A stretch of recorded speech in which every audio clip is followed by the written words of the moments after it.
वंजारवाडीच्या वसतिशाळेला इमारत नसल्याने झाडाखाली तसेच जनावरांच्या गोठ्यात विद्यार्थ्यांची शाळा भरते. माहिती अधिकार महासंघाच्या वतीने शिक्षण विभागाला तक्रार केली आहे. सदर तक्रार आज शुक्रवार दिनांक 26 जुलै रोजी सकाळी 11 वाजता केली आहे.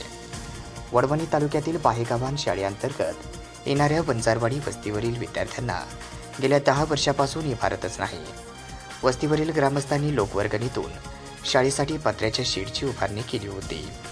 दरम्यान 2 महिन्यापूर्वी झालेल्या वादळी वाऱ्यात पत्र्याचे शेड उडून गेले. त्यामुळे आता विद्यार्थ्यांना झाडाखाली बसून शिक्षण घेण्याची वेळ आली आहे. मात्र पाऊस आल्यावर गोठ्यात बसून शिक्षण घ्यावे लागत असल्याने वस्तीवरील पालकांनी तीव्र नाराजी व्यक्त केली.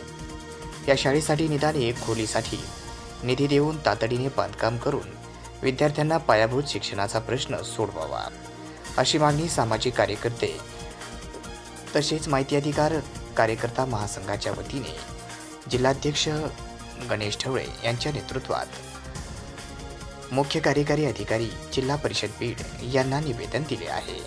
तसेच शिक्षण अधिकारी प्राथमिक जिल्हा परिषद बीड यांना निवेदन देऊन तात्काळ निधीची मागणी केली आहे. या ठिकाणी 10 ते 12 वर्षापासून शाळा चालू आहे. आम्ही इमारतीची सतत मागणी केली, पण शाळेला अद्याप काही इमारत भेटलेली नाही. आम्ही लोकवर्गणीतून या ठिकाणी शेड मारलं होतं, पण ते वाऱ्यामुळं पावसामुळे ते शेड उडून गेलं.